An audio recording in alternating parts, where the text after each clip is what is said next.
graça e paz de Jesus. Deus abençoe vocês. É uma imensa alegria estar aqui, depois de um tempo de muito trabalho, mas também de renovo de Deus para nós. Precisamos muito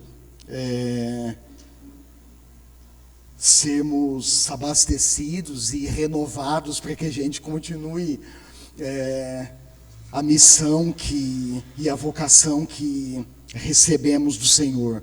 Tivemos um tempo muito precioso lá em Cuiabá. Tivemos um tempo de ouvirmos a palavra de Deus, de sermos ministrados de maneira assim muito, muito especial. Os pastores estavam convocados para um tempo de intercessão, nos momentos entre as ministrações, e foi um tempo assim muito precioso, irmãos, onde nós ouvimos de Deus ensinos, instruções importantíssimas, preciosas. Também fomos encorajados e também despertados para aquilo que Deus está fazendo ao longo da história. A igreja, ela faz parte desse mover de Deus, e quando eu penso nisso, eu lembro que a igreja somos nós.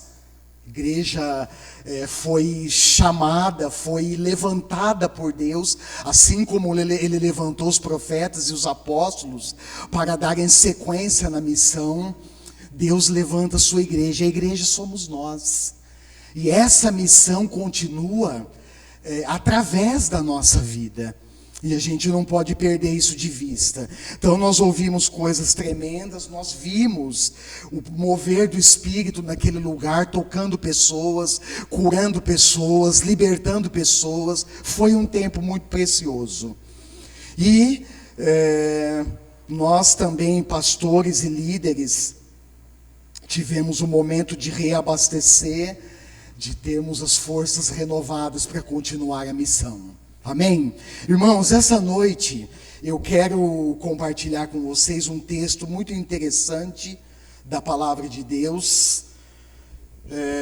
Ao longo da nossa jornada de descobertas nas narrativas registradas por Lucas, aqui no livro de Atos dos Apóstolos, ao longo dessas semanas, nós temos meditado nesse livro, um livro extraordinário das Escrituras, onde Lucas registra os primeiros anos de caminhada da igreja, que primeiramente está concentrada em Jerusalém, e por causa da perseguição que foi desencadeada com a morte de Estevão, que foi o primeiro mártir, o primeiro registro de um mártir que derramou sangue, que foi apedrejado pelos líderes religiosos ali na época, e foi a partir dessa morte de Estevão que então desencadeia uma perseguição. A igreja sai de Jerusalém e começa a ganhar novos rumos. Nós destacamos que a ênfase das mensagens que nós temos trabalhado ao longo dessas semanas está na missão da igreja. E, aliás, a igreja existe, a gente não pode perder isso de vista, porque senão nós reduzimos o nosso pensamento de ser igreja a um clube restrito a algumas pessoas. Isso não é ser igreja. A igreja, ela existe para dar sequência na missão de Cristo nesse mundo.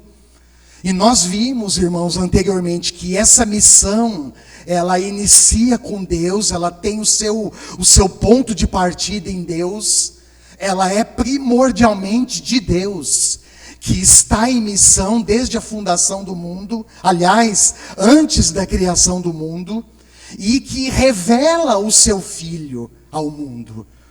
E quando Deus revela o seu Filho ao mundo, Ele envia o seu Filho ao mundo com uma missão específica, a missão de salvar os perdidos.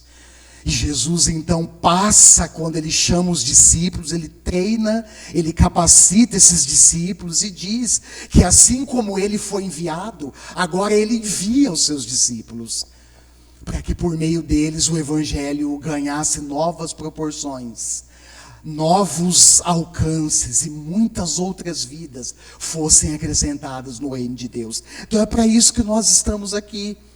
Tá certo que quando nós olhamos para o Evangelho, nós descobrimos também que a missão da igreja, nós temos trabalhado com ênfase no anúncio do Evangelho, mas nós sabemos que a missão da igreja, ela não se resume nisso. A missão da igreja também diz respeito, junto com esse anúncio do Evangelho, a fazer discípulos de todas as nações. E nós não fazemos discípulos nossos, irmãos. Nós fazemos discípulos de Jesus.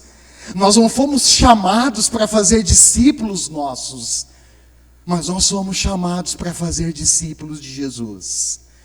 E nós não podemos perder isso de vista, porque isso está na essência de sermos igreja nesse mundo. Amém? É muito interessante descobrir nas Escrituras que, mesmo Deus sendo soberano Criador de tudo que existe, mesmo Deus sendo o arquiteto supremo dos seus propósitos, o homem tem sido chamado para ser coparticipante desse propósito de Deus, ou dos projetos de Deus e dos planos de Deus desde o início. Na realidade, eu já expressei isso, vou repetir de novo, eu fico maravilhado. Eu acho isso fantástico, irmãos. Porque desde o início, quando a gente estuda o livro de Gênesis, nós vamos perceber ali, Deus cria o homem, e Deus chama esse homem, confere a esse homem e mulher responsabilidades de se tornarem também coparticipantes dele nos seus projetos. Isso é maravilhoso. Quando eu me lembro disso, é inevitável não linkar com a soberania de Deus e lembrar que na sua soberania e no seu poder, Deus poderia fazer tudo sozinho. Como acontece no relato de Gênesis, quando Deus vai criando todas as coisas a partir da sua palavra poderosa. E é isso que Deus faz. Ele cria aquilo que não existe a partir do que não existe. Como é possível isso? É possível por meio da sua palavra poderosa e de autoridade. E ele então decide, na sua vontade soberana, nos incluir no seu propósito. Irmãos, isso é maravilhoso.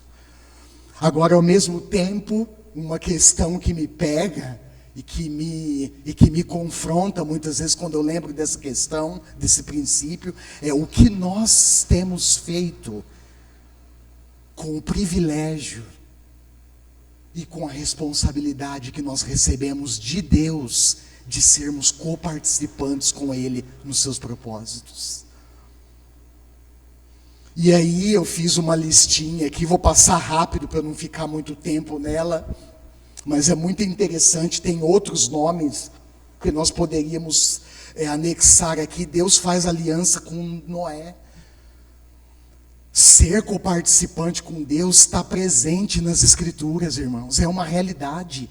E quando a gente vai passando as Escrituras de capa a capa, é isso que nós vamos descobrindo. Por exemplo, no livro de Gênesis está cheio de exemplos. Deus fazendo aliança com Noé, Gênesis capítulo 9. Deus faz aliança com Abraão. Aliás, nós falamos na quarta-feira no estudo bíblico, sei que não tem vindo, tem perdido.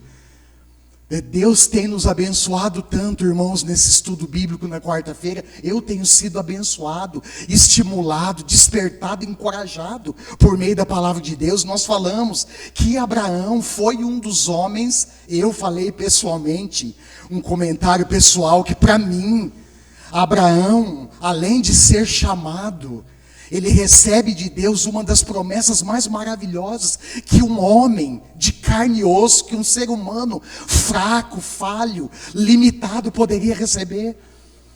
Quando Deus chama Abraão, diz para ele: sai da sua tenda e olhe para os céus. A sua descendência será como as estrelas dos céus. Se você puder contar as estrelas dos céus, você então saberá o número da sua descendência. Irmãos, isso é maravilhoso. E hoje, qual é a aplicação disso hoje, pastor? A aplicação é, meu querido, que Deus te escolheu. Deus te chamou. E Deus te inseriu no plano dele, no propósito dele. E tem uma coisa, irmãos, que nós vemos também na Escritura e que nós não podemos ignorar. Quando nós abrimos mão quando nós deixamos de responder a Deus, abrimos mão, não queremos ser inseridos no seu propósito, não tem problema nenhum para Deus. Porque Ele vai levantar outras pessoas. E através dessas pessoas, irmãos, Deus vai escrevendo a sua história ao longo do tempo. Deus também chama Moisés, lá em Êxodo capítulo 3, e chama ele com uma missão específica de libertar os israelitas da escravidão do Egito. Deus escolhe Davi. Lembra desse texto lá em 1 Samuel capítulo 16, o caçula de 7 irmãos. Vai vir na filinha, é esse, não é? Samuel está lá para escolher, é esse. Não é Samuel, olha, é esse, hein? É grande, alto, forte, é esse. Vai na academia toda semana, ó, é esse. E Deus vem um por um, vai vir na filinha. Não é nenhum desses. Jessé, falta alguém? Falta o meu caçulinha. Pastor de ovelhas, está lá no campo, é ele, chama ele. Hora que ele vier, Samuel, unge ele. Esse é o meu escolhido. Irmãos, Deus nos tira de lugares e nos coloca em lugares que nós jamais imaginamos. Quando eu olho para a vida de Davi, é isso que eu vejo. Um jovenzinho, ruivo, texto diz lá, que sai do campo onde cuidava das ovelhas para se tornar o rei de Israel. Dá para imaginar uma coisa dessa? Deus nos tira de lugares, irmãos, e nos coloca numa posição muito mais extraordinária, muito mais além do que nós podemos imaginar. E quando eu olho para esse texto, a escolha de Davi, algumas coisas ficam se queimando no meu coração. E eu fico pensando, será que Davi, em algum momento da vida dele, ele pensou que ele seria escolhido por Deus? E quando eu lembro disso, irmãos, eu preciso contar uma parte do meu testemunho pessoal, porque eu jamais imaginei estar aqui um dia. Jamais. E quando Deus me chamou, uma das coisas que eu pensei, falei, será que Deus tem certeza? Será que Ele está certo? Será que é isso mesmo? Será que eu estou ouvindo a voz de Deus ou outra voz? Mas o fato é, irmãos, que Deus nos escolhe e nos tira de lugares que nós jamais imaginamos. E através da nossa vida, Ele tem grandes obras para realizar em nós e através de nós. Amém? E assim por diante. Outro destaque das mensagens que nós temos trabalhado ao longo dessas semanas foi a perseguição da igreja. Nós falamos muito disso e as adversidades que a igreja enfrentou ao longo do desenvolvimento da missão. E nós destacamos também que essa realidade marcou a trajetória dos profetas, marcou a trajetória dos apóstolos, como nós observamos no Novo Testamento, mas principalmente, irmãos, marcou a trajetória ministerial do Senhor Jesus. Jesus foi perseguido durante o ministério público. Vários registros nos evangelhos comprovam isso. Eu selecionei um aqui, Lucas capítulo 4, se você puder abrir por gentileza, ali no verso 14 em diante. Jesus, esse texto, ele é muito significativo, porque ele marca o início do ministério de Jesus, que durou aproximadamente 3 anos. Jesus sai com 30 e aos 33, aproximadamente, ele é então preso, condenado e crucificado. E esse texto ele é muito significativo, porque marca o início do ministério de Jesus. Ele tinha acabado de ser batizado por João Batista, e cheio do Espírito Santo, ele é conduzido ao deserto. Lembra dessa passagem, desse episódio? E ele permanece no deserto 40 dias. Só que lá no deserto, irmãos, não era um spa. Jesus não foi descansar no deserto, mas Jesus foi conduzido pelo Espírito ao deserto para ser tentado pelo diabo. E então, depois de vencer as tentações, e é interessante porque Jesus vence o diabo, com a palavra de Deus. E se nós queremos vencer o inimigo, a arma mais poderosa que nós temos, irmãos, é a palavra de Deus. E nós não podemos ser uma igreja, nós não podemos ser crentes individuais, membros do corpo, fracos na palavra, irmãos. Não dá para crescer, não dá para amadurecer, não dá para ser transformado, não dá para ser um discípulo verdadeiro sem a palavra de Deus. E a palavra é a principal arma que Deus nos deu para vencer o diabo. E Jesus vence a batalha com a palavra. E logo que ele sai do deserto, ele entra em Nazaré, onde ele havia sido criado por José e Maria. É esse o texto, fazendo um breve comentário. E ali em Nazaré, irmãos, ele então é rejeitado. O discurso de Jesus em Nazaré é forte, porque durante o seu discurso, ele toca, quer ver? Olha só. Versículo 25, asseguro-lhes que havia muitas viúvas em Israel no tempo de Elias, quando o céu foi fechado por 3 anos e meio, e houve uma grande fome em toda a terra. Contudo, Elias não foi levado a nenhuma delas, senão a uma viúva de Sarepta, na região de Sidom.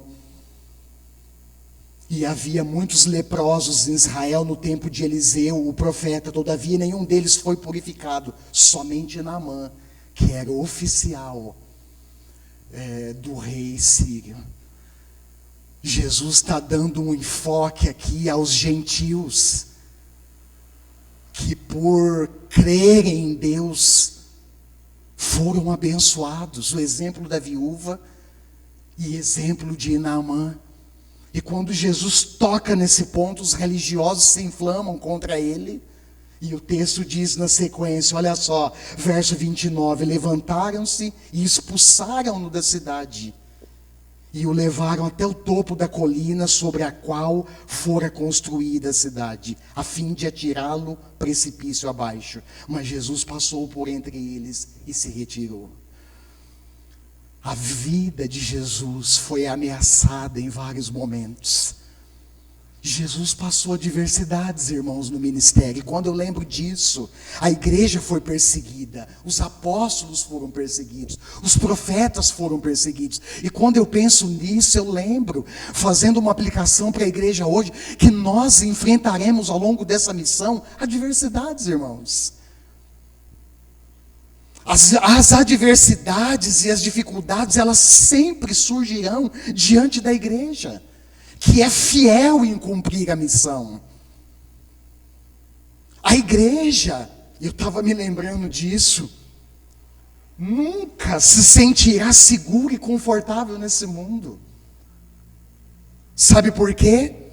Porque a mensagem que nós proclamamos sempre confrontará o pecado e o sistema que é influenciado por ele. E nós, irmãos, não podemos abrir mão da palavra de Deus. Nós não podemos abrir mão da verdade de Deus, por mais que o mundo e o sistema que nós vivemos esteja contaminado. Por mais que nós vamos encontrar, e nós encontraremos mesmo, adversidades e afrontas desse mundo, nós como igreja, embaixada de Cristo nesse mundo, baluarte, coluna da verdade, nós não podemos abrir mão da palavra de Deus. E nós, na realidade, esse é o nosso papel, confrontamos o pecado a partir da palavra. Jesus, lá no Evangelho de João, eu não vou ler esse texto, por causa do tempo, mas no Evangelho de João, capítulo 15, a partir do verso 18, Jesus disse para os seus discípulos que eles seriam perseguidos e odiados pelo mundo, assim como ele fora perseguido e odiado, nós também seremos, irmãos, porque nós não somos desse mundo. Embora alguns cristãos vivam como se Deus não fizesse parte da sua vida, infelizmente, embora como muitos cristãos vivem, como se Deus não existisse, irmãos, como se Deus não nos desse uma promessa de retorno, Ele vai voltar para nos buscar. O fato é que assim como Cristo foi perseguido e rejeitado, nós também seremos. Essa é uma realidade que Jesus aponta para os discípulos, e é aquele tipo de realidade que a gente faz vistas grossas muitas vezes, porque parece que nós queremos enxergar somente as promessas de Deus nos evangelhos, mas o fato é, irmãos, que o evangelho está carregado de alertas e de advertências para nós. Nós seremos odiados, nós seremos perseguidos, e Jesus diz que chegará o tempo que aqueles que nos matarem, nos matarão pensando que estão prestando culto a Deus. E esse tempo, irmãos, não está distante de nós, ele já chegou. Em vários contextos do Oriente Médio, da Ásia, em vários contextos geográficos, a igreja tem sido perseguida. Muitos dos nossos irmãos estão sendo dentro dos cultos, nos prédios onde eles se reúnem, estão sendo metralhados, estão sendo mortos. Esse tempo já chegou, irmãos, porque a mensagem que nós carregamos é uma mensagem que confronta o mundo e o seu pecado, mas a missão continua. A igreja não pode parar, irmãos. Amém? Nós não podemos recuar. Não existe nesse caminho, nessa batalha, nessa guerra onde nós estamos inseridos, quer a gente perceba ou não, não existe trégua, irmãos. Não existe descanso. Não existe tempo para cochilar, não existe tempo para vacilar. Não existe tempo, Jesus disse isso, aquele que põe a mão no arado e olha para trás não é apto para o reino de Deus. Porque o reino de Deus é um projeto cujo principal autor não recua e não volta atrás. O reino de Deus é um projeto, irmãos, de salvação de vidas. O reino de Deus é um projeto que resgata vidas do inferno. E se tem uma coisa que nós enfrentaremos, é oposição. E tem uma coisa, meus queridos, nós não podemos recuar. A igreja precisa avançar. Numa das conversas dos bastidores ali em Cuiabá, com um irmão muito querido, eu disse para ele, olha, a igreja é imparável quando ela está focada na missão. Essa é a grande realidade, irmãos.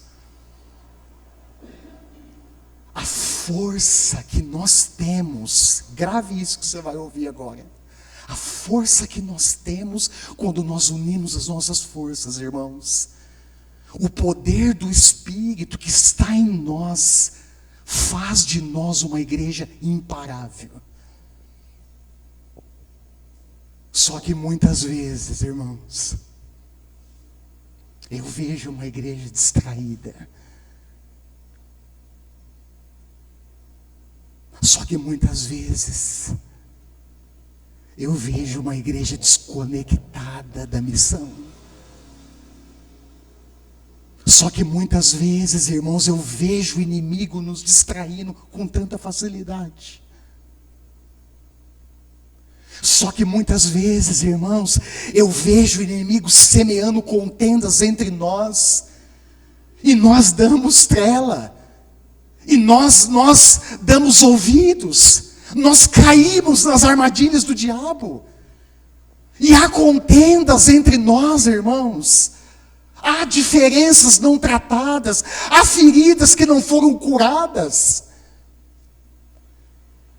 e tudo isso, o velho arquirrival da igreja, chamado Satanás, deita e rola.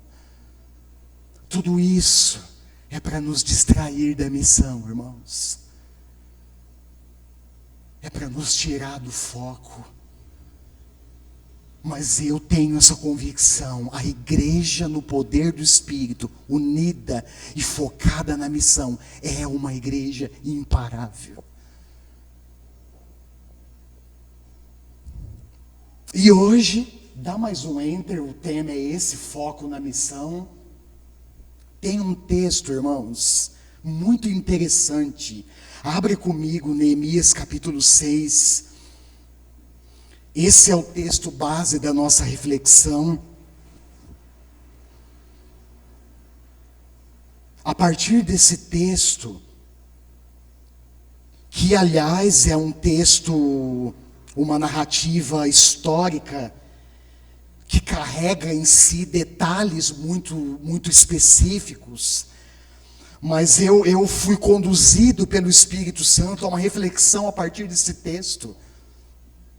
E eu fui conduzido, depois eu fui entendendo, ao estudar a palavra, eu fui percebendo o que o Espírito Santo estava me direcionando para trazer para a igreja hoje. Eu precisava fazer uma aplicação dessa realidade, como eu disse agora, que carrega um contexto histórico muito específico. A missão aqui não era anunciar o Evangelho. Você vai olhar depois com calma ao longo da semana, você vai perceber aqui na nossa leitura. A missão de Neemias, junto com o povo de Israel, era reconstruir o muro de Jerusalém. E esse muro, juntamente com o templo, o grande e esplendoroso templo, que o rei Salomão, filho de Davi, que o substituiu na monarquia, na dinastia de Israel, construiu, fora destruído pelos caldeus, conduzidos por Nabucodonosor.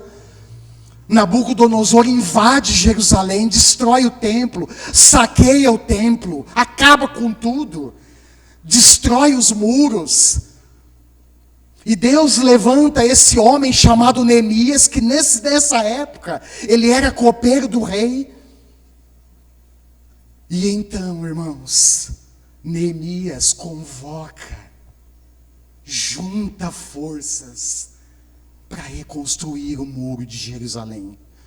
E dessa experiência dele, eu tirei 3 lições para nós, quando o assunto é foco na missão. Primeira, Deus conta com pessoas corajosas. Sabe, irmãos, eu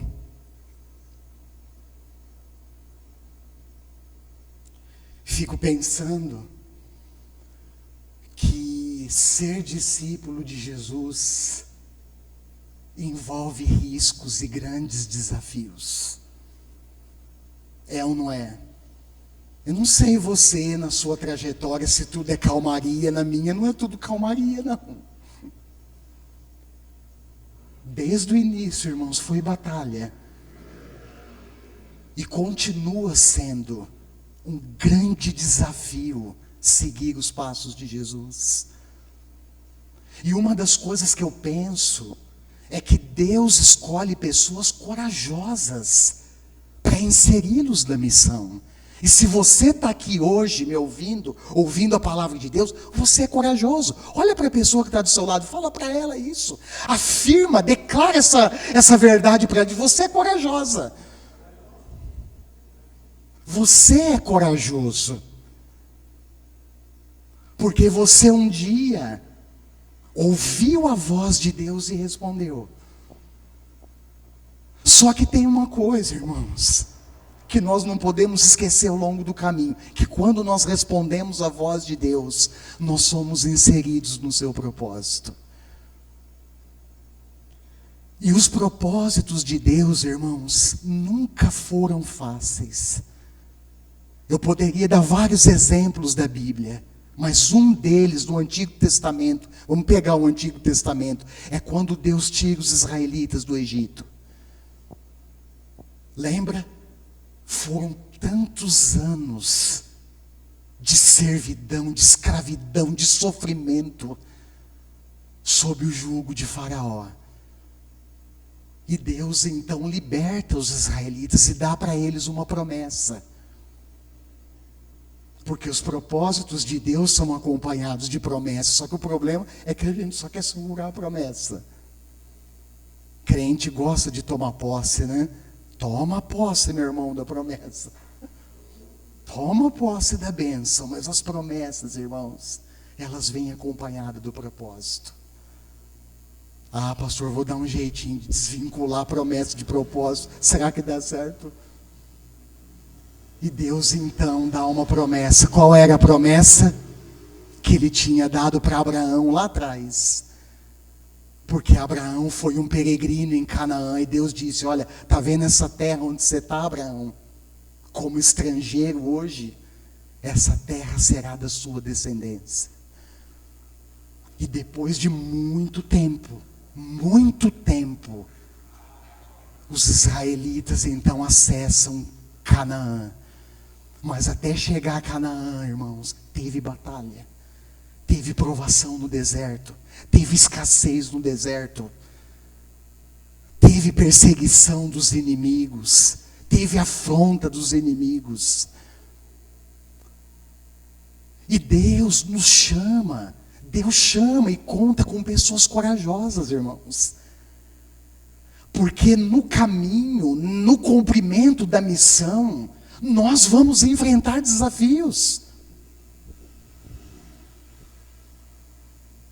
E um exemplo, eu vou ler daqui a pouco esse texto, antes vamos ler o texto de Neemias. A segunda lição é que a missão é realizada em equipe. Nós vamos ver aqui alguns versos do texto. E nós vamos lembrar, irmãos, que quando o trabalho é feito em equipe, olha lá, o alcance e o êxito da missão é maior. E a terceira lição é que a missão é realizada na dependência de Deus, especialmente por meio da oração. Abre comigo Neemias capítulo 6, versos 1 ao 9. Quando Sambalate, Tobias, Gesem, o árabe, e o restante dos nossos inimigos souberam que eu havia reconstruído o muro, e que não havia ficado nenhuma brecha, embora até então eu ainda não tivesse colocado as portas nos seus lugares, Sambalate e Gesem mandaram-me a seguinte mensagem: venha, vamos nos encontrar num dos povoados da planície de Ono. Eles, contudo, estavam tramando fazer-me o mal. Por isso enviei-lhes mensageiros com essa resposta: estou executando um grande projeto e não posso descer. Por que parar a obra para ir e encontrar-me com vocês? Eles me mandaram 4 vezes a mesma mensagem, e todas as vezes lhes dei a mesma resposta. Então, na 5ª vez, Sambalate mandou-me um dos seus homens de confiança, com a mesma mensagem. Ele tinha na mão uma carta aberta em que estava escrito: dizem entre as nações, e Gesem diz que é verdade, que vocês, os judeus, estão tramando uma revolta e que por isso estão reconstruindo o muro. Além disso, conforme dizem, você está na iminência de se tornar rei deles. E até nomeou profetas para fazerem em Jerusalém a seguinte proclamação a seu respeito: há um rei em Judá. Ora, essa informação será levada ao rei e por isso vamos conversar. Eu lhes mandei essa resposta: nada disso do que você diz está acontecendo, é pura invenção sua. Estavam todos tentando intimidar-nos, pensando: eles serão enfraquecidos e não concluirão a obra. Eu, porém, orei, pedindo: fortalece agora as minhas mãos. Amém.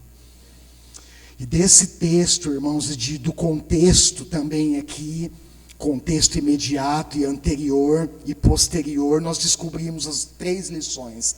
Primeira, Deus conta com pessoas corajosas, com pessoas intencionadas, comprometidas. É isso que eu vejo em Neemias, irmãos. Um homem comprometido com a missão que estava no seu coração, de reconstruir os muros de Jerusalém. Porque nós sabemos, eu não vou entrar nos detalhes aqui, mas o muro, o templo, tinha uma representatividade institucional, política, religiosa. O templo dava uma força, um gás, um impulso nos israelitas de uma maneira muito forte. Era no templo onde eles cultuavam a Deus, onde eles liam a lei e os profetas.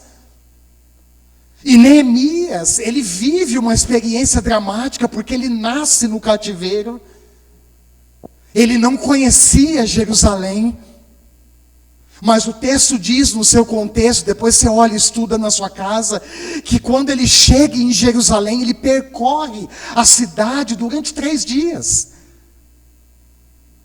E o que ele enxerga com os seus olhos, irmãos, é uma cidade devastada. Imagina você e eu, fora do Brasil por um tempo. A nação onde nós nascemos, vivemos, nos criamos, onde nasceram os nossos filhos, alguns, onde nasceram os netos. A nossa nacionalidade, o nosso sangue que corre na veia, é daquela nação. E quando nós voltamos, o Brasil foi invadido por inimigos, foi devastado. As casas foram destruídas, o comércio, a dignidade das pessoas se perdeu. É esse contexto de Neemias, irmãos. E quando ele chega em Jerusalém, ele encontra uma cidade devastada. E o que eu vejo em Neemias, dentre as suas características e qualidades, é um homem corajoso e intencionado na missão. Sabe, irmãos, eu fico pensando que nós precisamos nos capacitar para a missão. A vida do discípulo de Jesus não pode ser estática quando a questão é capacitação. Nós precisamos procurar capacitação com frequência. E parece que muitos se esquecem que essa capacitação ela acontece no dia a dia da igreja. É quando nós oramos juntos, irmãos. É quando nós priorizamos o estudo da palavra de Deus. É quando nós priorizamos a comunhão. É quando nós priorizamos o foco na missão. É assim que nós vamos desenvolvendo a nossa fé. Nós precisamos nos capacitar para a missão, mas tem uma coisa, irmãos. Deus chama, escolhe pessoas corajosas, intencionadas, engajadas na missão. E são essas pessoas que são cheias do Espírito e capacitadas para cumprir a missão. E nós não podemos nos esquecer disso. Nós precisamos avançar, irmãos. Não abra mão das oportunidades de crescimento que Deus tem dado a você. Não abra mão. E um texto também interessantíssimo. Eu vou citar, vou fazer um breve comentário por causa do tempo. Lá em Juízes, capítulo 7, é esse texto que eu uso como base para fundamentar esse primeiro ponto que eu destaquei da ênfase. É um homem chamado Gideão. Lembra? Aquelas histórias que a gente aprende do livro dos Juízes, lá na escola dominical. Quem era Gideão, irmãos? Era um homem comum, assim como eu e você. Gideão, então, vive num momento difícil da nação de Israel. A nação vive uma apostasia. Eles estão distante de Deus, adorando os postes sagrados que eles levantaram. Os postes sagrados de Baal e da sua mulher Aserá. Os deuses da natureza e da fertilidade. O povo de Israel está longe de Deus, sofrendo, sendo julgado nas mãos dos inimigos. E Deus levanta quem? Ele vai levantando juízes. Um desses juízes é Gideão. E esse texto é muito interessante, porque Deus vai encorajando Gideão. E ele diz, olha só lá no capítulo 6, versos 14 e 16. E essas palavras de Deus se estendem para nós hoje. Deus diz para Gideão: não sou eu quem o está enviando. Ele também disse: eu estarei com você. Quando eu li essas palavras, elas ecoaram com força no meu coração.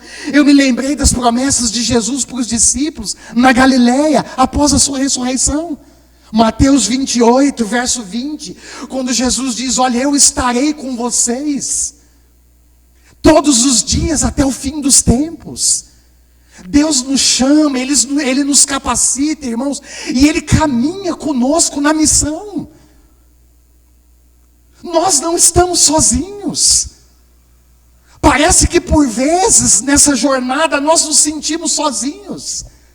Eu não sei se você já teve essa sensação, se isso já aconteceu com você. Eu tive várias vezes essa sensação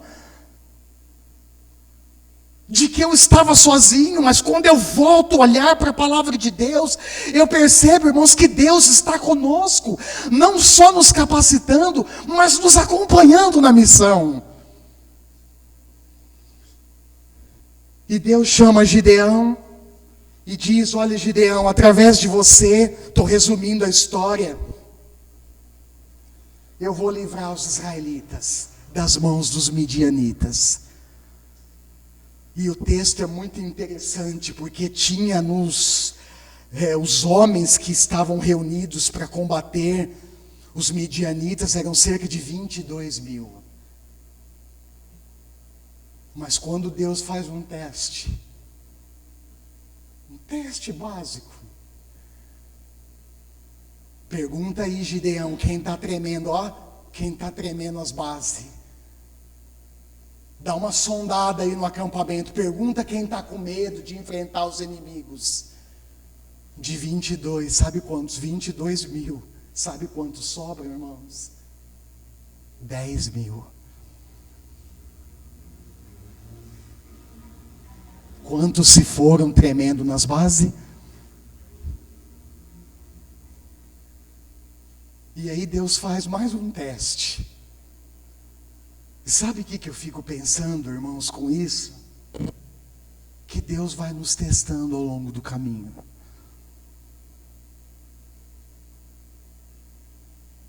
Deus vai nos testando ao longo dos desertos da vida.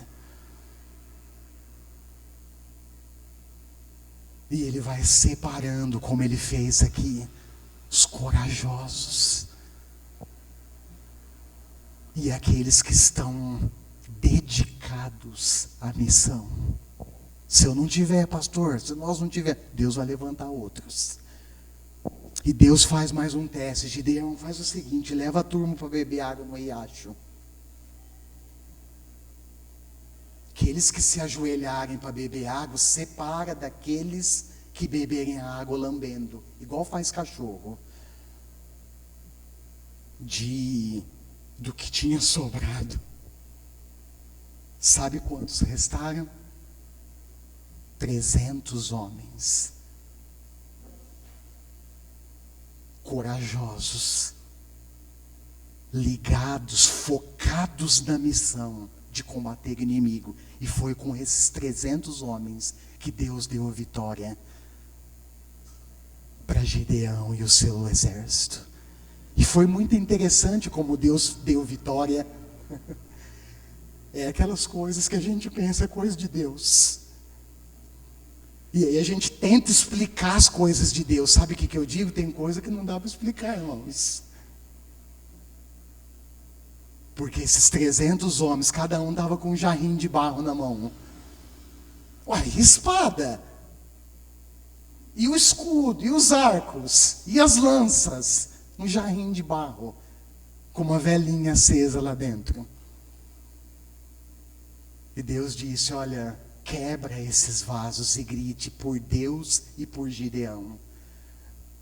Quando eles fizeram isso, irmãos, os midianitas começaram a lutar entre si. Olha que Gideão e o exército olhou, estava um exército morto diante deles. Isso é coisa de Deus, irmãos. Deus luta por nós. Amém? Você está entendendo? Deus luta por nós, irmãos. E as coisas inexplicáveis é Deus que vai fazer. As coisas que nós humanamente, com os nossos olhos não enxergamos, é Deus que vai fazer. Nós só precisamos, irmãos, colocar os pés em marcha e obedecer a palavra de Deus. Segunda lição, a missão é realizada em equipe. Precisa haver um empenho de cada parte, irmãos. Eu falei disso na semana passada, ou retrasada. Quando eu toquei naquele texto de Paulo, na primeira carta aos Coríntios, no capítulo 12, falando na questão de dons, que são capacidades espirituais que nós recebemos, capacidade sobrenatural para exercer a missão. E aí eu lembrei de algumas coisas. Se você for voltar um pouquinho o texto de Neemias, olha aí na sua Bíblia, acompanhe comigo, lá no capítulo 3 de Neemias, verso 1, olha só que interessante. O sumo sacerdote e os seus colegas começaram o trabalho, reconstruindo as portas das ovelhas. E uma lição, um princípio que eu tiro daqui, é que uma liderança unida e empenhada no trabalho, encoraja e estimula os demais membros da comunidade. E eu agradeço, irmãos, eu quero dar um testemunho pessoal aqui. Eu agradeço a Deus pela liderança dessa igreja. Irmãos e irmãs fiéis que têm caminhado comigo em fidelidade desde quando eu cheguei aqui. E se você me perguntar, pastor, pessoas abandonaram pelo caminho? Abandonaram, irmãos.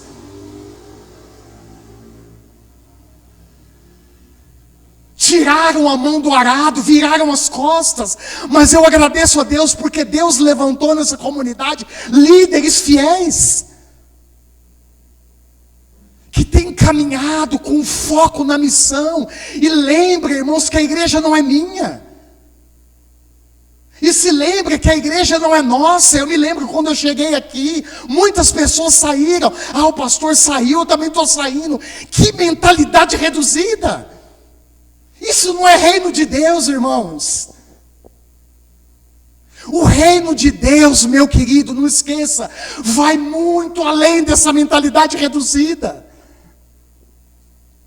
E eu agradeço, irmãos, pela fidelidade desses irmãos. E eu poderia aqui citar, não vou fazer isso para não constrangê-los e também não deixar ninguém enciumado. Isso não é o meu objetivo. Eu poderia citar o nome de cada um deles aqui.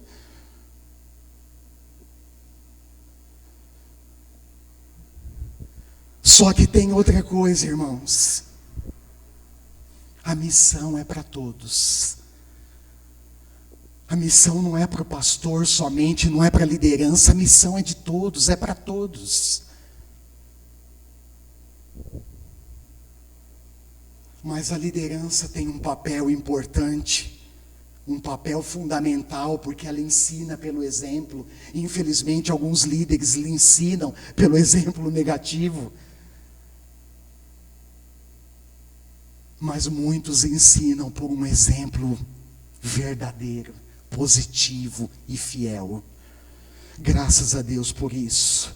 Eu me lembrei, irmãos, que no reino de Deus não há espaço para centralização. No reino de Deus, irmãos, não há espaço para líderes narcisistas que se acham melhor do que todos e que centralizam a igreja, o trabalho, os ministérios neles mesmos. O trabalho no reino de Deus, meus irmãos, é feito em equipe. Cada um de nós temos um papel importante. Cada um de nós temos uma função. Cada um de nós recebemos um dom. Para que é isso, pastor? Para cavar um buraco e enterrar o talento? Não, é para usá-lo para a edificação da igreja e para o crescimento do reino de Deus.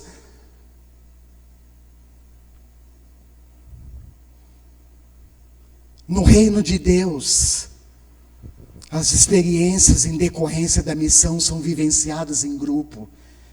E é a partir das experiências que a nossa fé é compartilhada, que a nossa fé é desenvolvida. Irmãos, Deus quer chamar outras pessoas. Deus quer salvar outras pessoas. Nós precisamos ter um olhar aberto, uma dimensão de um olhar, um alcance maior do que aquele que nós tivemos até hoje. Deus quer salvar vidas.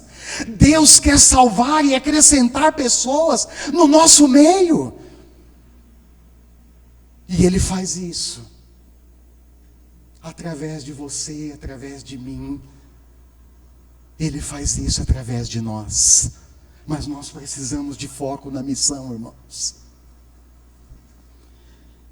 Eu selecionei 2 textos, um deles eu quero ler rapidinho com vocês, Evangelho de Marcos, no capítulo 6, onde fundamenta essa realidade. Olha só que texto interessante. Evangelho escrito por Marcos, capítulo 6, verso 7 em diante.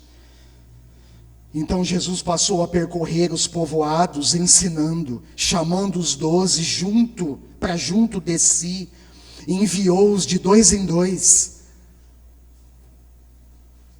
Eu fico imaginando, quando eu leio esse texto, aqueles que têm dificuldade de caminhar com o outro. Não é que caminho em parceria, você não consegue nem olhar para os olhos da pessoa.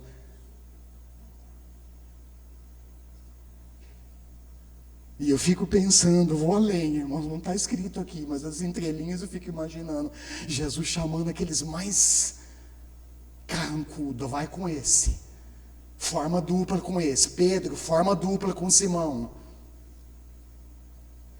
Pedro, forma dupla com Judas Iscariotes,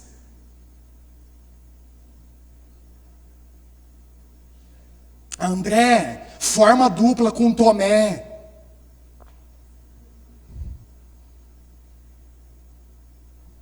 Mas olha só, que interessante, como a missão no reino de Deus acontece em duplas, em equipe. Sabe por quê, irmãos? Porque juntos nós somos mais fortes. Porque nas diversidades nós encontramos unidade. Essa é a beleza no reino de Deus. Só que quando a gente não consegue enxergar a beleza, só enxerga dificuldade, só enxerga problema, aí é problema mesmo. Mas olha só, chamou-os para junto de si, enviou de 2 em 2, e deu-lhes autoridade sobre os espíritos imundos. Esses foram as suas instruções: não levem nada pelo caminho, a não ser um bordão. Não levem pão, nem saco de viagem, nem dinheiro em seus cintos. Calcem sandálias, mas não levem túnica extra. Sempre que entrarem numa casa, fiquem ali até partirem. E se algum povoado não os receber, nem os ouvir, sacuda a poeira dos pés quando saírem de lá, como testemunho contra eles. Eles saíram e pregaram ao povo que se arrependesse. Expulsaram muitos demônios e ungiam muitos doentes com óleo e os curavam. É a partir das experiências juntos que a nossa fé é desenvolvida e compartilhada, irmãos. A fé, Tiago vai escrever no capítulo 2, verso 22, inclusive dando 2 exemplos inusitados de Abraão e de Raabe, a prostituta. Ele vai dizer, olha, a fé é aperfeiçoada pelas obras. A fé só é fé, irmãos, quando nós vivenciamos experiências concretas que provam e testam a nossa fé. Um grande exemplo no Antigo Testamento, Abraão de novo, que depois foi considerado patriarca da fé. Sabe por quê? Porque a fé de Abraão foi vivenciada na prática e de uma maneira dramática, hein?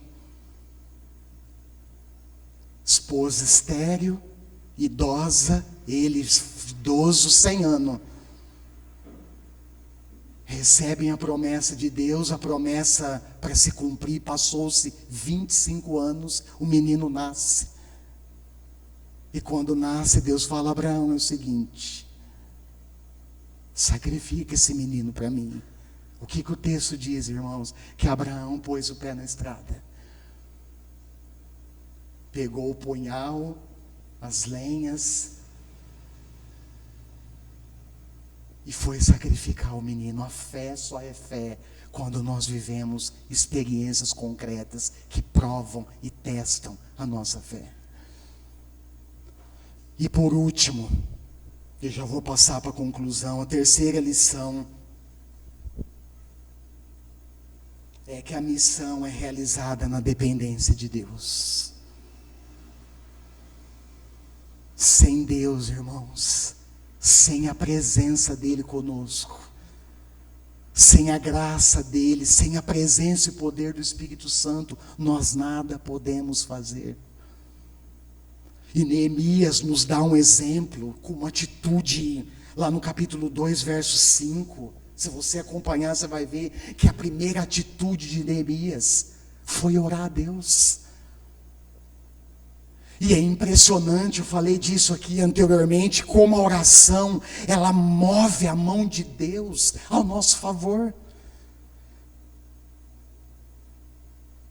E foi a partir da oração, olha só lá no capítulo 2, a partir do verso 5 em diante, que as portas foram se abrindo diante dele.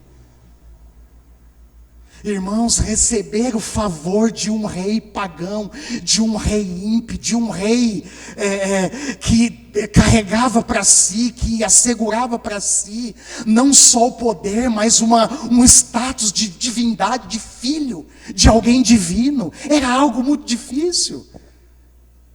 É algo que só o sobrenatural pode mover. E eu me lembro que o sobrenatural se move quando nós oramos. É por isso, irmãos, que a igreja ela precisa ser forte na oração e na palavra. Aquilo que nós não podemos realizar com o nosso entendimento, com as nossas capacidades humanas, aquilo que nós não podemos realizar com as nossas forças, com os nossos recursos, o sobrenatural se move quando nós oramos.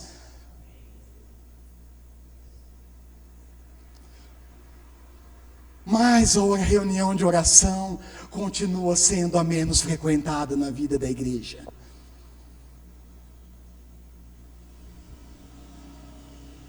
Esses tempos, vendo a realidade de um amigo que é pastor numa igreja grande, mais de 400 membros, olhando para a reunião de oração, número reduzido de 20 pessoas.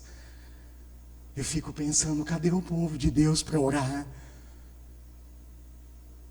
Eu fico pensando, irmãos, será que de fato nós cremos no poder da oração?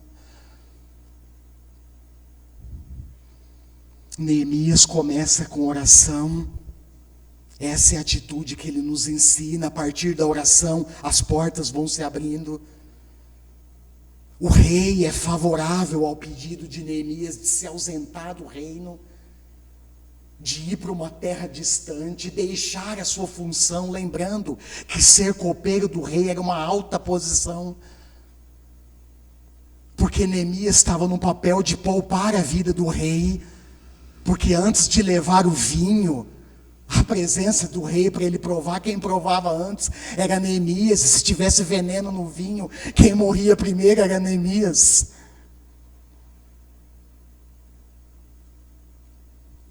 A oração move a mão de Deus a nosso favor, irmãos. Só que tem uma coisa: a partir da oração, nós nos movemos em ação para cumprir o nosso propósito. Se você olhar o texto, Neemias não ficou parado.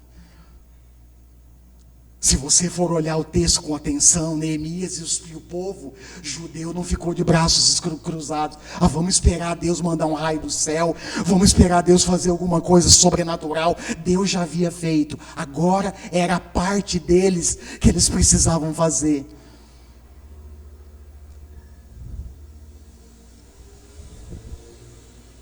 A oração e a ação caminham juntos.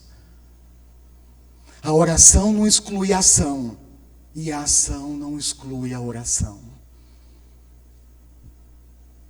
E eu quero fechar, irmãos. Dá mais um enter, Davi, por gentileza. Eu deixei algumas coisas na conclusão. Obrigado. Eu quero concluir, irmãos, destacando mais uma atitude de Neemias durante a realização do projeto. E essa atitude nós não podemos perder de vista. Inclusive, penso que essa atitude precisa acompanhar a igreja no cumprimento da missão até o fim. Nós não podemos baixar a guarda enquanto nós cumprimos a missão. Amém? Enquanto nós trabalhamos, vigiamos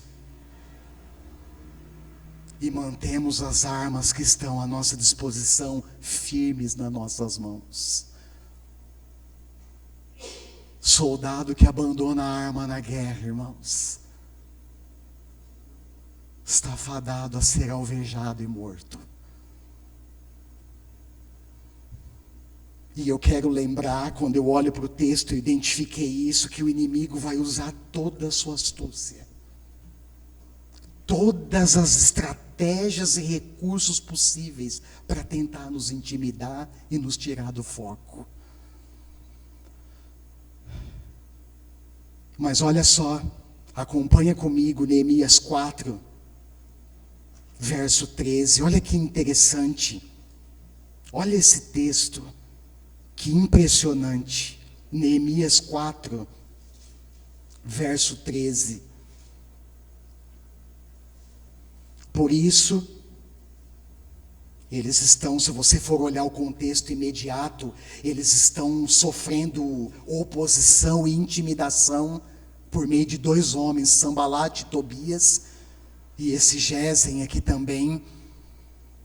Mas olha a postura de Neemias, irmãos, verso 13, por isso posicionei alguns do povo atrás dos pontos mais baixos do muro, nos lugares abertos, divididos por famílias e armados de espada, lanças e arcos. Olha só, nós precisamos nos manter firmes na posição e usar as armas corretas para lutar. Nós não podemos vacilar, baixar a guarda, porque nós temos um grande projeto a realizar pela frente. Deus nos chamou e através de nós Ele quer cumprir o seu propósito nesse mundo. Olha só a partir do verso 16 em diante, olha que interessante, enquanto um grupo trabalhava, olha, dá uma olhadinha rápida aí, enquanto um grupo trabalhava, o outro folgava, era isso que está escrito aí? Enquanto um grupo trabalhava na reconstrução do muro, outro grupo trabalhava na retaguarda. Olha verso 16, daquele dia em diante. Enquanto a metade dos meus homens fazia o trabalho, a outra metade permanecia armada de lanças, escudos, arcos e coraças. Os oficiais davam apoio a todo o povo de Judá que estava construindo o muro. Aqueles que transportavam material faziam o trabalho com uma das mãos, tenta imaginar a cena, e com a outra seguravam a arma. E cada um dos construtores trazia na cintura uma espada enquanto trabalhava. E comigo ficava um homem pronto para tocar a trombeta. Olha só, irmãos, lá no finalzinho, diz que verso 23, eu, os meus irmãos, os homens de confiança e os guardas que estavam comigo, nem tirávamos a roupa. Cada um permanecia com a arma na mão. Eu quero que você, por um instante, eu estou fechando, um pouquinho mais de paciência. Eu quero que você pense em você como um soldado que Deus levantou nesse tempo.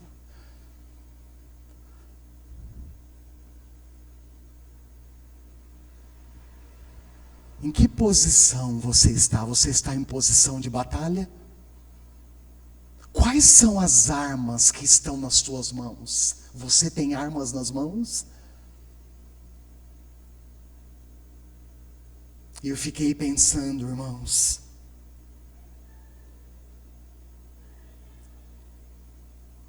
que nós precisamos de pessoas que nos dão cobertura espiritual. E, desculpa, foi inevitável, quando eu pensei nesse ponto, nesse princípio, eu lembrei dos pastores e líderes que estão na linha de frente do combate. Nós precisamos de cobertura espiritual dos demais soldados. E você é um soldado.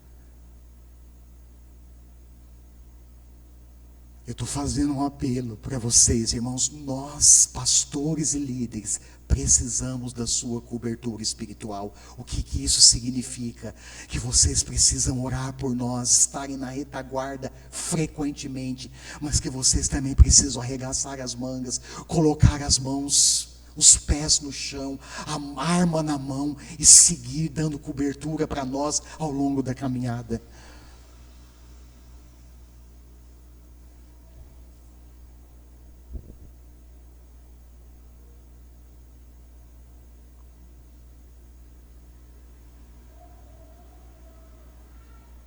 Em Efésios capítulo 6, eu vou encerrar com esse texto. O apóstolo Paulo nos lembra que a nossa luta não é contra a carne ou sangue. Por vezes, caímos no erro, no engano, no equívoco de pensar que lutamos contra pessoas.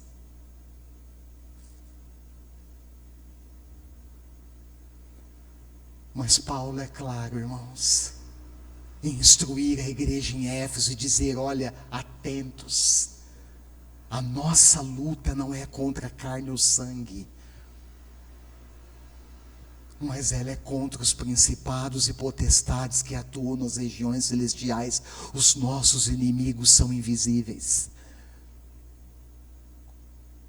Só que eles se manifestam através de coisas invisíveis e até através de pessoas. Vê Sanbalate e Tobias? Vê gente que fica pisando no calcanhar da gente ao longo do caminho e atrapalhando a obra? Que critica tudo, que se opõe a tudo, mas que não arregaça as mãos e não põe a mão no trabalho para fazer nada.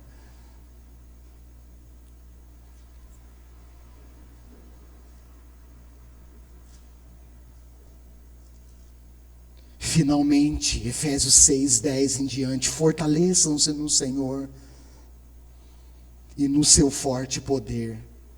Vistam toda a armadura de Deus, não deixa nada para trás, hein? Para poderem ficar firmes contra as ciladas do diabo, pois a nossa luta não é contra seres humanos, mas contra os poderes e autoridades, contra os dominadores desse mundo de trevas, contra as forças espirituais do mal nas regiões celestiais. Por isso, vistam toda a armadura de Deus, para que possam resistir no dia mau e permanecer inabaláveis, depois de terem feito tudo. Feche os seus olhos por um instante. Eu espero que as pessoas que vão acompanhar a mensagem posteriormente pela internet sejam encorajadas, motivadas e ministradas por Deus através da sua palavra. Deus te abençoe e nós aqui